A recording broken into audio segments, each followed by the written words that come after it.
यस्या भवद्भक्तजनार्तिकं तु तत्त्वमन्येष विचार्यतोर्णं तद्धैवधारस्तमनं निरभ्यं लक्ष्मीनृसिंहं शरणं प्रपद्ये प्रपद्येदं गिरिं प्रायः श्रीनिवासानुकम्पया इक्षुषारस्रवन्त्येव यन्मूर्त्या शर्करायितम् श्रीमत्श्रीरङ्गवृत्तीश्वरषट्गुणा संयमेन्द्रेण दृष्टं निस्तात्मानं नृसिंहेन रघुषट्जिते योगिनेतुप्रसादात् प्राज्ञश्रीरङ्गकारिप्रभवयतिपतेः प्राप्तलक्ष्मीनृसिंहास्थानं सेवे यतीन्द्रं सकलगुणनिधिं वीररघुवीक्षठारिं श्रीरङ्गनाथषडगोपयतीन्द्रदृष्टं लक्ष्मीनृसिंहषटजित्करुणैकपात्रं श्रीरङ्गवीररघुराट्षडगोपहृद्यं वेदान्तदेशिकयतीन्द्रमहं प्रपद्ये श्रीमद्रङ्गषठारिसंयमविराल्लब्धागमहन्तद्भयं श्रीमद्वीररघुद्वहाद्यषटजित्पादारविन्दाश्रयं श्रीमद्वेदवदंशदेशिकेतेः कारुण्यवीक्षास्पदं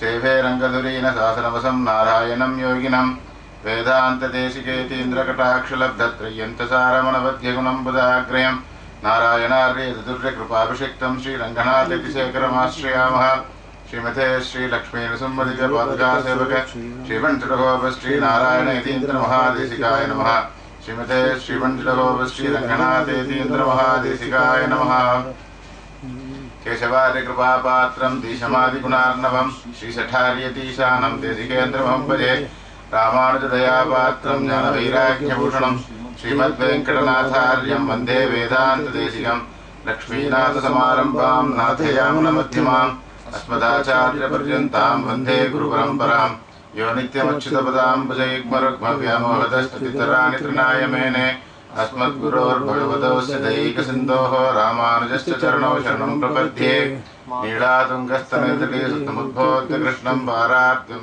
श्रुतिशतशिरसिद्धमध्यापयन्ति सोच्छिष्टायां सृजनिगलितं या बलात्कृत्य भुङ्क्ते गोदा तस्यै नमैतमिदं भूयेवास्तु भूयः நமஸ்ததசே. நேற்றைய தினம் அங்கன்மா ஞாலத்து அரசர் என்ற பாசுரத்தில் கண்ணனை நப்பின்னையும் ஆயர்பாடி பெண்களும் எழுப்பினார்கள்.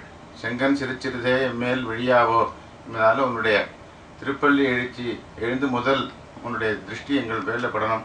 அந்த கண்ணானது தாமரைப்பூ எப்படி மலருமோ அதே மாதிரியாக மலர்ந்து எங்களை நோக்க வேண்டும் நீ என்பதாக பிரார்த்தித்தான். கண்ணன் திருப்பள்ளி எழுந்து தன்னுடைய கட்டிலின் மேல் உட்கார்ந்து கொண்டான்.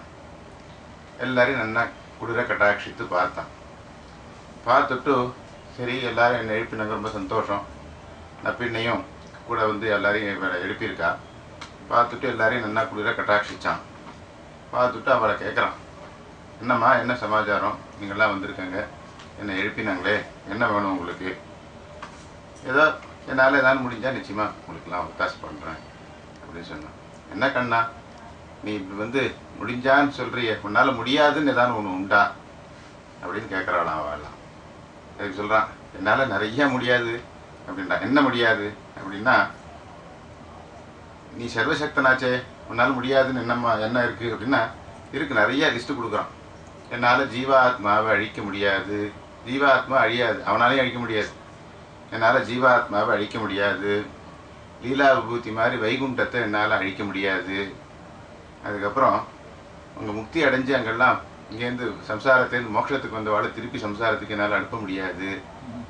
என்கிட்ட சரணாகதி பண்ணவாளை என்னால் கைவிட முடியாது. எவ்வளோ முடியாது சொல்கிறான் பாருங்க. அவனை சர்வேஸ்வரனாக இருந்தாலும் அவனால் முடியாது. அதுக்கப்புறம் சாஸ்திரத்தை மீறினவாளை என்னால் தண்டிக்காமல் இருக்க முடியாது. அதனால் அவனால் முடியாத லிஸ்ட்டில் நிறையா இருக்குது அப்படி சொல்கிறான்.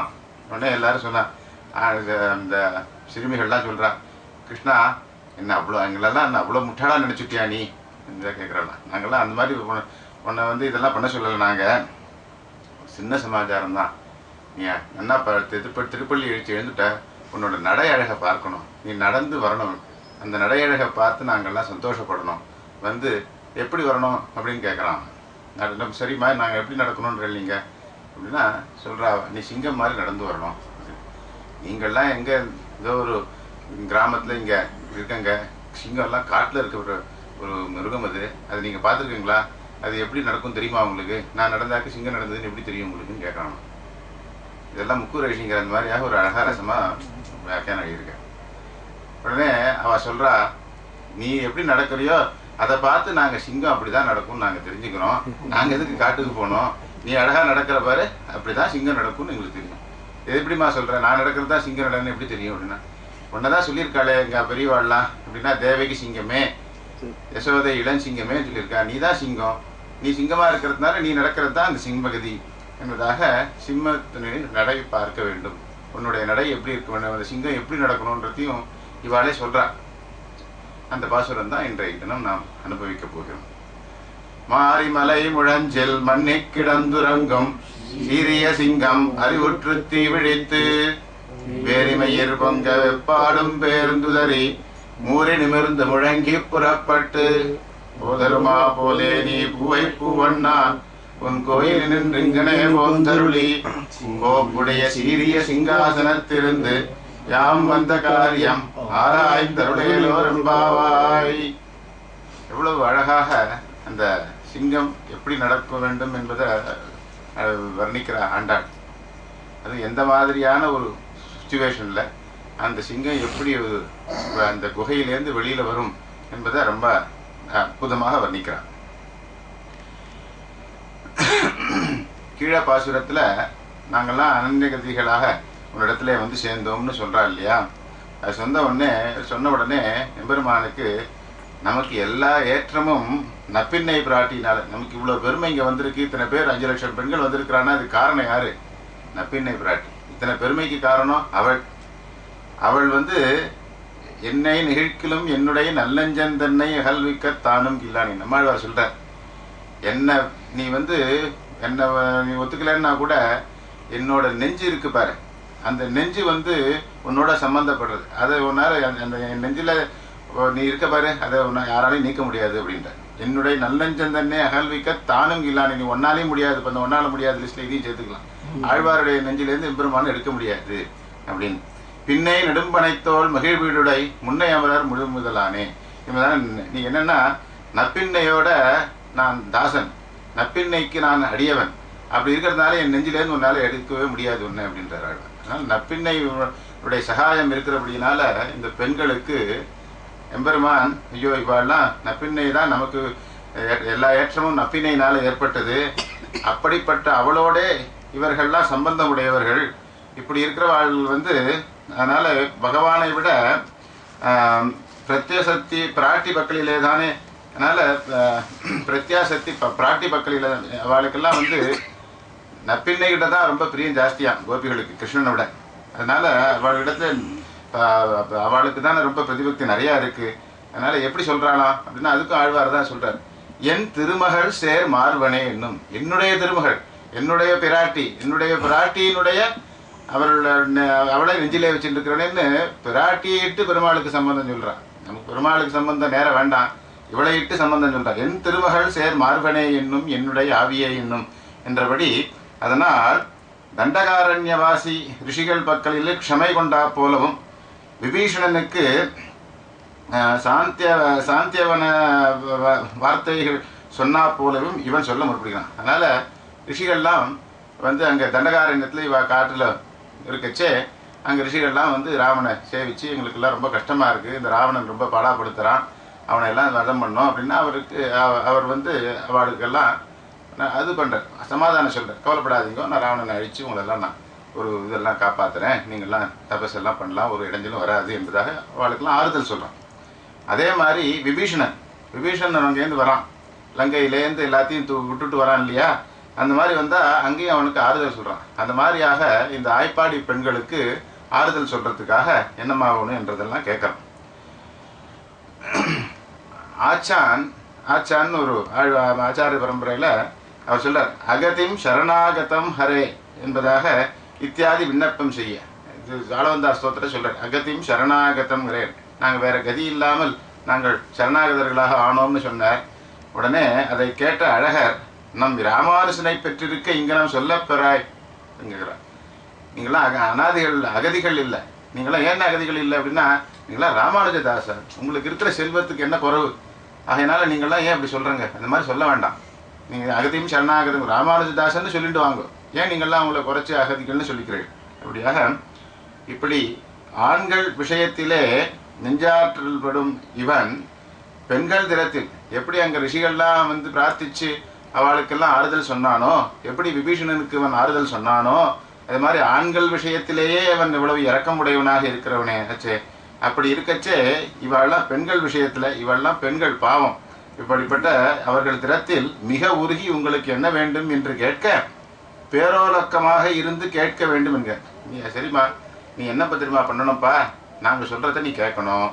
என்ன கேட்கணும் அப்படின்னா, இங்கெல்லாம் கேட்டால் இது நாங்கள்லாம் பெரிய எத்தனை கும்பல் நிற்கிறோம், இந்த ஒன் ரூம் பெட்ரூம் என்ன கொஞ்சம் பெருசாக இருந்தால் கூட நாங்கள் எத்தனை பேர் இதில் கொள்ள மாட்டோம். அதனால் நீ வந்து ஒரு பேரோலக்கம் ஒரு பெரிய இடத்துல வந்து சிம்மாசனத்தில் எழுந்து உட்கார்ந்து நீ கேட்கணும் அப்படின்ற. இதெல்லாமே ஒரு இடத்துல போய் சொல்கிறதுன்றது ரொம்ப முக்கியம். நம்ம சொல்கிறதெல்லாம் வேறு இடங்களில் சொல்கிற வார்த்தையெல்லாம் இப்போ எழுப்படாது. கோர்ட்டில் போய் சொன்னால் தானே எழுப்படுறது. நம்ம சண்டை போடுறதெல்லாம் தீர்மானம் பண்ணுறதெல்லாம் நம்ம ரெண்டு பேரும் ரோட்டில் பேசிட்டு போனாக்க அதுக்கு வேல்யூ கிடையாது. அந்த இடத்துக்கு ஒரு மதிப்பு உண்டு. அது மாதிரியாக ராஜாவினுடைய சபையில் போய் ராஜா சிம்மாசனத்தில் இருக்கச்சு அவன்கிட்ட சொல்லி அவன் ஒரு வார்த்தை சொன்னான்னா அதுக்கப்புறம் பவர் ஜாஸ்தி. அதனால் பேரோலக்கமாக இருந்து கேட்க வேண்டும் என்கினர். மாரி மலை முழஞ்சில் மண்ணை கிடந்துறங்கும். மாரிக்காலம் என்பதானது மழை காலம். அது வந்து ஒரு 4 மாத காலங்கள் ரொம்பவும் நன்றாக மழை பெய்யக்கூடியது. பம்பாயில் இருக்கிறவர்களுக்கு தான் அந்த மழை பெய்யறது தெரியும். மெட்ராஸில் இருக்கிறவர்களுக்கு மழை காலம்னா என்றைக்கோ ஒரு நாளைக்கு மழை பெய்யும்னு அர்த்தம். அது வந்து எப்போதாலும் அந்த ஒரு காலம் பூராக மழை பெய்யுது என்பதானது இங்கே பம்பாயில் இருக்கிறவர்களுக்கு தான் தெரியும். அதனால் மழைக்காலம் மாரி மலை முழஞ்சில் 4 மாதம் உகந்த விஷயங்களோட கூடியிருக்குமா போல இருப்பது. அந்த மாரி காலம் என்று சொல்லக்கூடியதான அந்த மழை காலத்தில் சிங்கமானது என்ன பண்ணுறதுன்னா, ரொம்ப அழகாக தன்னுடைய சிங்கம் எப்போதும் ஒரு கூட்டமாக அதுக்கெல்லாம் ஆண் பெண் அதுக்குடைய குட்டிகள் எல்லாம் ஒரு குடும்பமாக தான் இருக்கும். அது அந்த மாதிரியாக ஒரு ஆணுக்கு பல பெண் சிங்கங்கள்லாம் இருக்கும். அப்படியாக அந்த பெண் சிங்கங்களோடு சேர்ந்து அந்த குடும்பத்தோடு அது என்ன பண்ணுறது, அந்த மலை குகையில் போய் இருக்குது. மழை காலத்தில் வெளியில் ஒன்றும் இப்போ மேயறதுக்கு அதெல்லாம் வராது, மிருகங்கள்லாம் வராது இல்லையா. எங்கே மேயறது மழை பெஞ்சிட்டே இருந்தாக்க. அதனால் அவைகள்லாம் அதுக்கு வராது. அதனால் இது போய் வேட்டையாடி தேடிந்து கண்டுபிடிச்சின்னு போக வேண்டாம். எல்லா இது எங்கெங்கே இடம் கிடைக்கிறதோ ஒதுங்கி இருக்க போகுது.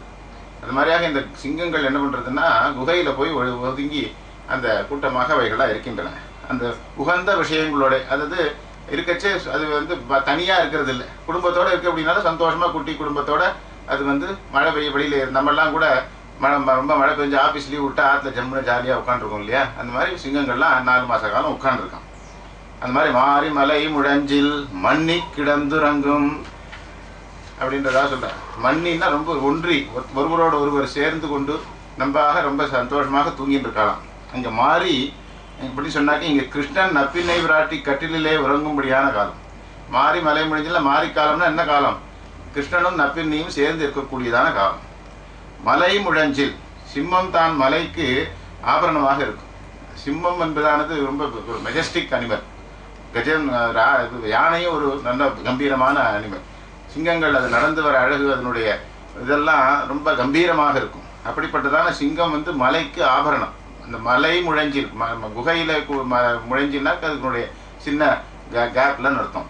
அந்த மாதிரியாக அதுக்கு ஆபரணம் போல இருக்கக்கூடியது. மண்ணி கிடந்தது ஒருவருக்கு அஞ்ச வேண்டாமையாலே தன் பேடையோட ஏகவஸ்து எனலாம்படி பொருந்தி இருக்கு. அது எதுக்கான பயப்படணுமான சிங்கம் எதுக்கும் பயப்பட வேண்டியதில்லை. அதனால் ரொம்ப ஹாப்பியாக அது வந்து ரொம்ப ரிலாக்ஸ்டாக இந்த மழை பெய்யறது வெளியிலையும் போக வேண்டிய நிர்பந்தம் இல்லை. அதையினால ரொம்ப சந்தோஷமாக அவைகள் இரண்டும் ஒன்றாக இருக்குது. 2 சிங்கம் இருக்கா ஒரு சிங்கம் இருக்கா தெரியாதான். அப்படியாக அவைகள்லாம் மண்ணி கிடந்து வைகலாம் ஒன்னோட ஒன்று சேர்ந்து கொண்டு எல்லாம் பொருந்தி ஏக வஸ்து ஒரே வஸ்து தான் இருக்கும்படியாக தெரிந்தோம். இங்கே ஆழ்வாருடைய பிரபந்தத்தை காட்டுறா கோள் மேற்கோளாக. தெளிந்த சிலாதலத்தின் மேலிருந்த மந்தி அழிந்த கடுவனையே நோக்கி விளங்கிய வெண்மதியம் தாவென்னும் வேங்கடமே மேலொரு நாள் மன்மதியில் கொண்டு வந்தான் வாழ்வு. திருவேங்கட பாசுரத்தில் சொல்கிறார், பேயாழ்வார் சொல்கிறார். தெளிந்த சிலாதலத்தின் மேலிருந்த மந்தி, அதாவது ஒரு மலை இருக்குது. அந்த மலையில் குரங்குகள் இருக்குது. அந்த 2 குரங்குகள் இருக்குது. அதில் ஒரு ஆண் குரங்கு ஒரு பெண் குரங்கு. அந்த பெண் குரங்கு என்ன சொல்கிறதா, அப்போ பௌர்ணமி, இன்றைக்கி பௌர்ணமி தான், என்ன பெருசாக பார்த்தா சந்திரன் நல்லா அழகாக பெருசாக தெரிகிறது. அதை பார்த்தா அதுக்கு ஏதோ பழம் மாதிரி இருக்கான். அந்த பெண் குரங்கானது ஆண் குரங்கிட்ட எனக்கு அந்த பழத்தை பறிச்சு தாயே அப்படின்னு கேட்குறான். அந்த மாதிரி என்ன பண்ணுறாளாம், பிராட்டி எப்படின்னா, இது வந்து எங்கே நடந்தது? இந்த வந்து குரங்குகள்லாம் எங்கே இருக்குது? திருவேங்கட மலத்தில். திருவேங்கட மலையில் நடக்கிறதுனால திருவேங்கட பற்றி பாடும்போது குரங்குகள் எடுத்து பாடுறார். அது மாதிரியாக என்ன பண்ணுறான்னா, பரமபதத்தில் பிராட்டி என்ன பண்ணுறான்னா, இந்த சந்திரன் போலே இருக்கும் சுத்தபந்த ஜீவாத்மாவை கை தூக்கி விடும்படி எம்பெருமானை கேட்பது போல இருக்க. எப்படி ஒரு உமானம் பாருங்க.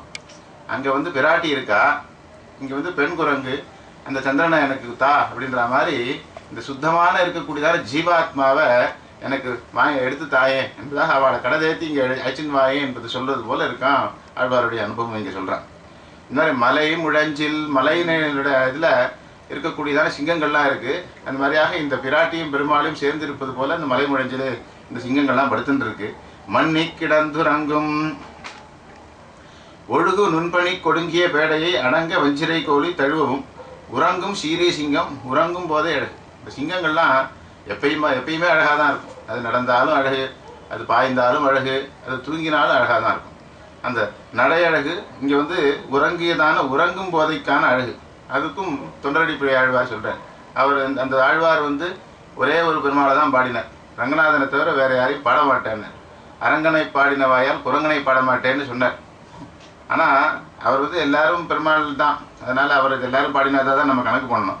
கங்கையிற் புனிதமாய காவிரி நடுவு பாட்டு பொங்குநீர் பறந்து பாயும் பூம்பொழில் அரங்கம் தன்னுள் எங்கள்மால் இறைவனீசன் கிடந்ததோர் கிடக்கை கண்டும் எங்கனம் மறைந்து வாழ்கேன் ஏழையேன் ஏழையேனே. கங்கையை விட ரொம்ப புனிதமான நதியாம் காவிரி. காவிரி நதியில் தீர்த்தாமன்னா தான் தெரியும். கங்கையும் ரொம்ப சுத்தமான நதி, எல்லாருடைய பாபத்தையும் அதில் போக்குறது என்பதாகலாம் நம்ம சொல்கிறோம். ஆனால் காவேரி கங்கையை விட இன்னும் அதுக்கு பெருமைகள் சொல்லப்பட்டிருக்கு புராணங்களில். இந்த காவேரியில் தீர்த்தாமன்னா எவ்வளோ நன்னா இருக்குன்றது தீர்த்தாமடி பார்த்தா தான் தெரியும். நம்ம வாயால் சொன்னால் தெரியாது. அங்கே அதுவும் ஸ்ரீரங்கத்தில் அந்த கொள்ளிடத்தில் எப்பயும் தீர்த்தம் இருக்கும். அந்த கொள்ளிடத்தில் தீர்த்தம் நீங்கள் கவலையே பட வேண்டாம். வெள்ளம் போகிறதுன்றது ரொம்ப குறவு. அதில் வந்து தீர்த்தம் வந்து தீர்த்தாமாடுறதுக்கு சௌகரியமாக எவ்வளோ தீர்த்தம் இருந்தால் தீர்த்தாமாட சௌகரியம்னா இடுப்பு அளவு கீழே இருந்தால் தான் தீர்த்தாமாட சௌகரியம். அதுக்கு மேலே போச்சுன்னாக்க நம்மளால் என்ன தீர்த்தாமாட முடியாது. அந்த தீர்த்தாமாடுறதுக்கு சௌகரியமாக அந்த காவேரி நதி இருக்குது. கங்கையே புனிதமாய காவிரி நடுவு பாட்டு பொங்குநீர் பறந்து பாயும் பூம்பொழில் அரங்கம் தோன்றும். அந்த ரெண்டு காவேரிக்கு நடுவில் இருக்கக்கூடியதான அந்த ஸ்ரீரங்க கஷேத்திரம், அதில் நிறைய சோழகள்லாம் இருக்குது. எங்கள்மால் இறைவனீசன் கிடந்ததோர் கிடக்கை கண்டும் அந்த மாதிரியாக அதில் சயனிச்சுட்டு இருக்கான் எம்பெருமான். அது என்ன மாதிரி ஒரு என்விரான்மெண்ட்டு, நல்லா சுற்றி ஜலம் போயிட்டு குளுமையாக, அதுக்கப்புறம் அங்கே சோலைகள் சூழ அவன் அழகாக படுத்துட்டு இருக்கான். படுத்துட்டு நல்லா ரிலாக்ஸ் பண்ணுறதுக்கு இதை விட சௌரியமான இடம் எங்கே இருக்குது? எங்கனம் மறந்து வாழ்கேன் ஏழையேன் ஏழையேனே. இதை என்னால் மறக்கவே முடியலையே அவனுடைய அழகு, அவன் கிடந்த போது இருந்ததான அழகு என்பதாக சொல்கிறேன். சீரிய சிங்கம் தான் படுத்துட்டு இருந்தது அழகு. மண்ணி கிடந்து உறங்கும் சிங்கமும் அழகாக இருக்கிறது. சீரிய சிங்கம் நரசிம்மம் போலே நரசிம்மம் போல் கலந்து கட்டியாய் சீர்மை கட்டிராதே சிற்றாயர் சிங்கத்துக்கு. எப்படி இது பண்ணுறார்? நரசிங்கம் அது அழகு வேற. ஆனால் நரசிங்கமானது ஒரு நரம் சிங்கமும் சேர்ந்ததான ஒரு கலந்து, அது கலந்த கட்டியாக இருக்குது. அந்த மாதிரி கலந்த கட்டி இல்லாமல் சீர்மை கட்டாதே ஒரிஜினல் சிங்கம் அப்படியே ஜீன் அப்படியே சுத்தமாக இருக்குது. அப்படி இருக்கக்கூடியதான சீர்மை கட்டிடாதே சிற்றாயர் சிங்கத்துக்கு. இந்த ஆயர் சிங்கம் யார்? ஆயர் சிங்கம் கண்ணன். நரசிங்கம் இல்லை, அவன் ஆயர் சிங்கம். அந்த நரசிங்கமானது ரெண்டு கலப்படமாக இருக்குது. கலப்படம்லாம் கிடையாது, இது ஒரிஜினல் சிற்றாயர் சிங்கம். சீர்மை கட்டிடாதே, அது ஒரு குணம் கூட அதில் எல்லாம் இல்லாமல் அப்படி இருக்காது. அப்படியான சிற்றாயர் சிங்கம். சீரிய சிங்கம் அறிவுற்று தீவிழித்து. அந்த பிரதம கட்டாட்சத்திலே சர்வகாலமும் அணையும் பேடைக்கும் குற்றிகளுக்கும் அணைய ஒண்ணாது இருக்கு. சாதாரணமாக அந்த சிங்கங்கள்லாம் குட்டிகள் அவைகள்லாம் அது நன்றாக பயப்படாத இருக்கும் இல்லையா? ஆனாலும் அந்த தீ விழித்து அந்த கோபம் வந்துடுத்துனாக்க அந்த மாதிரியான ஒரு கட்டாட்சத்தை பார்த்தா அதனுடைய பேடையாகட்டும் அதனுடைய குட்டிகளாகட்டும் போய் அதில் சிங்கத்துக்கிட்ட போகிறதுக்கு பயப்படுமா. அப்படியாக அறிவுற்று தீ விழித்து ரொம்ப ரொம்ப கோப ஆவேசமாக கண்களில் அனல் வரக்கதான அப்படியாக அந்த சிங்கம் வரதான். இது சொல்கிறார் ஆழ்வார் சொல்கிறார். தழும்பெருந்த சார்ங்க நான் தோய்ந்தவாமங்கை தழும்பெருந்த தாழ் சகடம் சாடி தழும்பெருந்த பூங்கோதையாள் வருவ பொன்பயரோன் மார்பிடந்த வீங்கோத வண்ணர் விரல். இதில் முக்கியமான பதம் என்னன்னா பூங்கோதையாள் வெறுவ பொன்பயரோன் மார்பிடந்த. பூங்கோதையாள் பிராட்டி இருக்கா, அந்த பிராட்டியே பயப்படுறாளாம் நரசிம்மனை பார்த்து. பொன்பயரோன் மார்பிடந்த, பொன்பயரோன்னா ஹிரண்யன். இரண்டனுடைய மார்பை பிளந்த அந்த சிங்கத்தை பார்த்து அறிவுற்று தீவிழித்துன்னு சொல்றா இல்லையா, தீ கக்கிற அனலோட சட்டாபட்டல பீஷணே சரபசா அட்டஹாசோத்புடே ஸ்புரத் கிருதி பரி ஸ்புடத் திருடிக்கேபி பக்திரே கிருதே என்பதாக சொல்றார். அந்த ஆவேசத்தோடு அந்த கடபடான்னு அந்த தூண் வெடிச்சு அதுலேருந்து அந்த இன்னைக்காரத்தால் அழகாக சொன்ன அந்த பவித்ரார் ரொம்ப வெடிச்சு ஒளியும் வரும்படியாக, ஒளி என்பதால் பிரகாசம், ஒலி என்றால் சப்தம், அது ரெண்டும் வரும்படியாக அந்த தூண்லேருந்து வெளியில் வந்தால் அந்த பார்த்தாக்க எல்லாருக்கும் ஒரே பயம் வந்துடுது. எல்லாம் இரண்யன் உள்பட அத்தனை பேரும் பயப்படுறான். அப்படியாக இருந்தவன் என்ன பண்ணுறான், இரண்யனை பார்க்கச்சே தான் அந்த அறிவுற்று தீவிழித்து, அதே கண்களால் பிரகலாதனை பார்க்கச்சே சரோஜ சதிர்சா திரிசா என்பதாக ரொம்ப தாமரை கண்களால் பார்க்கிறான். அப்படியாக இது அறிவுற்று தீவிழித்து பூங்கோதையாலே வெறும் விராட்டியே பயப்படக்கூடியதான இந்த பொன்பெயரோனை மார்பிடந்ததான இந்த நரசிங்கமானது. அப்புறம் எரிந்தவையின் இலங்கு பேழ்வாய் எயிற்றுடு திவ்வுருவென்று இருந்து வானோர் கலங்கியோட திருமங்கை ஆழ்வார் அங்கே இதில் அகோபில க்ஷேத்திரத்துக்காக 10 பாசுரம் பண்ணிருக்கார். அந்த 10 பாசுரத்தில் அந்த சிங்கத்தினுடைய பெருமையெல்லாம் வர்ணிக்கிறார். எரிந்த பைங்கன் இலங்கு பேழ்வாய், வாய் அப்படி இருக்கு அகலமா, கண்ணானது பொங்கிறது, அப்படி இருக்கக்கூடியதான அந்த எரிந்த பைங்கன் இலங்கு பேழ்வாய் எயிற்றொடு எவ்வுருவென்று இருந்து, என்ன உருவம் இதுன்னு புரியல எல்லாருக்கும். அந்த மாதிரி யாரும் பார்த்தது கிடையாது முன்ன பின்ன. நீங்கள் யாரும் பார்த்துருக்காடா நரசிம்மத்தை? அன்றைக்கி பிரகலாதனுக்கு ஏற்பட்ட ஒரு அவதாரம், பிரத்யேகமாக பண்ண அவதாரம் அது. அதனால் அந்த மாதிரி யாருமே பார்த்தல. அதனால் எல்லாரும் என்ன பண்ணாங்க, இருந்து வானோர் கலங்கியோட எல்லாரும் பயந்துட்டு அடிச்சுட்டு ஓடி போகிறாங்க. இன்னமும் வந்துடுத்து, என்ன வந்துடுத்துன்னே தெரியல, அப்படியாக ஓடினாலும். மேலும் ஆழ்வார் அனுபவிக்கிறார். பள்ளியில் ஓதி வந்த சிறுவன் வாயிலோர் 1000 நாமம் ஒள்ளியவாகி போத ஆங்கு அதனுக்கு ஒன்றுமோர் பொறுப்பிலனாகி. பள்ளி இந்த பிரகலாதன் என்ன பண்ணுறான், அவன் குருகுலத்துக்கு அனுப்புகிறார். குருகுலத்துக்கு அவன் அப்பா அனுப்புகிறான். அனுப்பினா அங்கே போனால் அவர் எல்லாம் சொல்லித்தரதெல்லாம் ஒன்றும் கற்றுக்க மாட்டேங்கிறான். இவனே எல்லாத்தையும் சொல்கிறான். என்ன சொல்கிறான், எல்லாத்துக்கும் நாராயணன் தான் காரணம், இதனால் அவன் நாராயணன் ஹரி என்பதான அந்த பெயரையே சொல்லிட்டு இருக்கான். வாயிலோர் 1000 நாமம், ஒரு நாமம் சொல்லலை, பெருமாளுடைய சஹஸ்ரநாமத்தையும் சொல்கிறான். யாரும் வாத்தியார் சொல்லிக் கொடுக்கல, வாத்தியார் சொல்லாதேன்னு சொல்கிறார், ஆனால் அதை சொல்கிறான். அப்படிப்பட்ட அந்த சிறுவனை ஒல்லியவாகி போத ஆங்கு அதனுக்கு ஒன்றுமோர் பொறுப்பிலனாகி. அதில் அவன் அப்பாவுக்கு ரொம்ப கோபம் வந்தது. அவன்லாம் என்ன பண்ணான், பிள்ளையை சீறி வெகுண்டு தூண் புடைப்ப. அவன் பேரில் கோபப்பட்டு அவனுடைய எங்கே இருக்கான் அப்படின்னா, எங்கும் இருக்கான், தூணிலும் இருப்பான், திரும்பிலும் இருப்பான்னா இந்த தூணில் இருப்பானா அப்படின்னு கேட்குறான். அது அந்த தூணை அவன் தான் கட்டி வச்சிருக்கான். அதனால் அவனுக்கு நிச்சயமாக அதில் இருக்க மாட்டான்னு ஒரு நம்பிக்கை. அளந்திட்ட தூணை அவன் தட்ட ஆங்கே பிளந்திட்ட வாழுகிற சிங்க உருவாய் அப்படின்றதாக சொல்கிறேன். அந்த அவனே கட்டி வச்ச தூணை உடைச்ச உடனே அதுலேருந்து பெருமான் வராது. பிள்ளையை சீறி வெகுண்டு தூண் புடைப்ப பிறையிற்று அனல் விழி பேழ்வாய், அனல் கக்கும் விழியை உடையதான பேழ்வாய் என்ற வாய் திறந்த வாயை உடையதான தெள்ளிய சிங்கமாகிய தேவை திருவல்லிக்கேணி கண்டேனே. திருவல்லிக்கேணியில் போனாக்க பார்த்தசாதி இந்த பக்கம், பின்பக்கத்தில் நரசிம்மன் சேவை சாதிக்கலாம். ரொம்ப அழகான சேவை அது. எப்படி சக்கரத்தாழ்வானுக்கு முன்பக்கத்தில் சக்கரத்தாழ்வான், பின்பக்கத்தில் நரசிம்மர் இருப்பாரோ, இந்த பக்கம் கண்ணன், அந்த பக்கம் நரசிம்மன் என்பதாக அங்கே சேவை கொடுக்குறார். தெள்ளிய சிங்கமாகிய தேவை திருவல்லிக்கேணி கண்டேனே. அறிவுற்று தீவிழித்து, அறிவுற்றுனாக்க நன்றாக அறிந்து என்பதாக, பிராப்த காலம் தெரிஞ்சு, சமயத்தை நன்றாக அறிந்து என்பதாக அர்த்தம். தீவிழித்து, இவனை கொண்டு வேறு பிரயோஜனம் கொள்ள நினையாதவர்கள் ஆதலால் இவன் இருந்தபடியே உத்தேசம் என்றிருக்கிறார்கள். இந்த தீயை விழித்து, அந்த தீவிழியை பார்த்து கூடாதவர்கள்லாம் என்ன நினைக்கிறா, அடியவர்கள்லாம் என்ன நினைக்கிறா. கூடாதவர்கள்லாம் தீவிழியை பார்த்தவொடனே அவளுக்கு பயம் வருது. அடியவர்கள்லாம் அந்த தீவிழியை பார்த்து இவள் பயப்படுறது இல்லை. ஏன்னா அவனை கொண்டு இதான அவளுக்கு எதாவது ஆக வேண்டியிருந்தால் தானே, இவனை கொண்டு இதான் ஆக வேண்டும் என்று இருந்தால் அவர்கள் அதை பார்த்து பயமோ இதான் பாட்டணும். அவனை கொண்டு இவெல்லாம் அனன்ய பிரயோஜனர்கள். இவள் எம்பெருமானிடத்திலே சென்று எந்த விதமான பயனையும் எதிர்பார்க்காதவர்கள். அதனால அவன் எப்படி இருக்கானோ அவளுக்கு எப்படி பார்த்தாலும் அவளுக்கு சந்தோஷம்தான். அதனால இவனை கொண்டு வேறு பிரயோஜனம் கொள்ள நினையாதவர்களாதலால் இவன் இருந்தபடியே உத்தேசியம். இவன் எப்படி இருக்கானோ எம்பெருமான் அப்படி இருந்தாலே அவளுக்கு உத்தேசம்தான். கொடியவாய் விலங்கின் உயிர் மலங்க கொண்ட சீற்றம் ஒன்றுண்டு உளதறிந்து உன் அடியனேனும் அடியனை அடைந்தேன் அணில் பொழில் திருவரங்கத்தம்மானே என்பதாக. அதனால் நீ உனக்கு சீற்றம் இருக்குன்னு தெரியும். எம்பெருமானுக்கு கோபம்னு ஒரு குணம். அந்த கோபம்ன்ற குணம் என்ன, தயையினுடைய ஒரு இது. நம்ம கூட சொல்லுவோம், பசங்களெல்லாம் வச்சா வேண்டாம் நான் உன்னை வெய்கிறேன் தெரியுமா, உன் மேலே இருக்கிற ஒரு அக்கறையினால தான் வெய்கிறேன் அப்படின்னு. அவனை திருத்தணுன்ற எண்ணத்தினால பண்ணுறோம். அதே மாதிரி தான் எம்பெருமான். இந்த கோபம் என்பது மகா பெருங்குணம்னு என்பதாக ஹரிசங்கர் வியாக்கியானம் எழுதியிருக்கார். கோபம் என்னும் பெருங்குணம்னு. அந்த கோபமானது எப்படி இருக்கு அப்படின்னா, சீற்றம் ஒன்று உலது அறிந்து உன் அடியனேனும் வந்து அடியினை அடைந்தேன் அணிபிடில் திருவரங்கத்தம்மன். உனக்கு கோபம் இருக்குன்னு தெரியும்பா, அதனால தான் உங்ககிட்ட வரேன், நீ என்னை சிக்ஷை பண்ணி என்னை நல்லவன் ஆக்குவ என்பதாக உன் திருவடியின் கீழே வரேன் என்பதாக சொல்கிறேன். இவர் பற்றுகிறது விரோதி நிரசனத்துக்கும் பரிகாரத்துக்கும் இடையே சீற்றம். சீற்றம் உண்டு என்றாயிற்று. தரித்திரனானவன் தனிகனை அடையுமா போலே. தரித்திரன் இருக்கிறவன் ஒருத்தன் என்ன பண்ணுறான், யாரான ஒரு பணக்காரன் இருந்தான்னா அவன்கிட்ட போய் கேட்குறான்.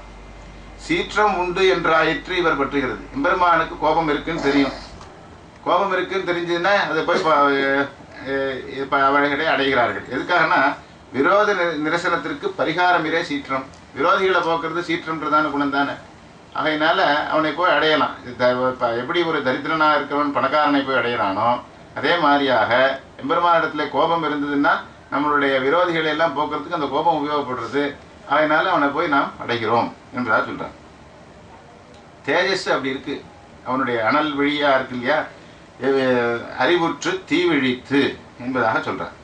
தீவிழித்து இவனை கொண்டு வேறு பிரயோஜனம் கொள்ளும் அவர்கள் அன்றைக்கே இவன் இருந்தபடியே உத்தேசம் என்றும் இருக்கிறவராகையாலும் கொண்ட சீற்றம் என்று ஆசிரிதார்த்தமான சீற்றத்தை நிதியுண்டு என்று நினைத்திருக்கும் அவர்களாகையாலும் ஏதேனுமாக இவள் செய்கை இவர்களை நைவிக்கியாலும் சீரிய சிங்கம் என்றதோடு அறிவுற்று என்றதோடு தீவிழித்து என்றதோடு வாசியரை இவையெல்லாம் போக்கியமாய் இருக்கும். என்ன சொல்றாங்க? சீரிய சிங்கம், அறிவுற்று, தீவிழித்து என்றார். எல்லாம் இவர்களுக்கு போக்கியம். எப்படி? அதனால அவன் சீற்றத்தை கண்டு பயப்படுவோம், சீரிய சிங்கத்தை கண்டு பயப்படுவோம். அப்படியெல்லாம் அவர்கள்லாம் பயப்படலை. ஏன்னா இவர்கள்லாம் எம்பெருமானிடத்திலே பிரியத்தோடு வந்திருக்கிறவர்கள். அதனால் அவன் எப்படி இருந்தாலும் அவனே உத்தேசம்ன்றதாக வந்திருக்கிறவர்கள். அதனால் இவள் செய்கை இவர்களை நைவிக்க இவ பண்ணதெல்லாம் எம்பெருமான் செய்கிறதெல்லாம் இவாளை ரொம்ப சந்தோஷப்படுத்துறது. அதனால் சீரிய சிங்கம் என்றதோடு அறிவுற்று என்றதோடு தீவிழித்து என்றதோடு வாசியற அதெல்லாம் வித்தியாசம் இல்லாமல் இவைகளையெல்லாம் போக்கியமாக அவர்களுக்கு இருக்கான். கடிகொள் பூம்பொழில் காமரு பொய்கை வைகுதாமரை வாங்கிய வேடம் முடியும் வண்ணமோர் முழுவலி முதலை பற்ற மற்றது நின் சரண் நினைப்ப கொடியவாய் விலங்கின் உயிர் கொண்ட உயிர் மலங்க கொண்ட சீற்றமொன்றுள்ளதறிந்து உன் அடியனேனும் வந்து அடியனே அடைந்தேன் அணிவிழு திருவரங்க தம்மானே உன்னுடைய திருவடிக்கு வந்து அடைந்தேன். எப்படி கஜேந்திர ஆழ்வானுக்கு நீ மோட்சம் அது முதலினாலே பிடிக்கப்பட்ட போது நீ அவனை காப்பாற்றி அவனுக்கு மோட்சத்தை கொடுத்தாயோ, அதே மாதிரியாக உன்னுடைய கோபமானது அங்கே வந்து முதலை மேலே சீறி வந்தார்னு சொல்கிறான்.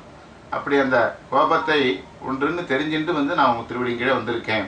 வதுவை வார்த்தையுள் ஏறு பாய்ந்ததும் மாயவினை வாய் பிளந்ததும் மதுவை வார் குழலார் குறவை பிணைந்த குழகும் அது விது புது வண்ணலா வண்ணவல்ல என்னையும் செய்கை நைவிக்கும் முதுவைய முதல்வா உன்னை என்ற தலைப்பை வனே என்றதாக அது இது உது அப்படின்றதாக சொல்கிறேன். அது இது உதுனாக்க அது இது இங்கே பக்கத்தில் இருக்கிறது கூட இருக்கிறது நடுவில் இருக்கிறது எல்லாம் அச்செயலாகுமா இச்செயலாகுமா உச்செயலாகுமா எந்த ஆக்டாக இருந்தாலும் பரவாயில்ல, நீ பண்ணுறது எதுவாக இருந்தாலும் எங்களுக்கு பிடிக்கும்.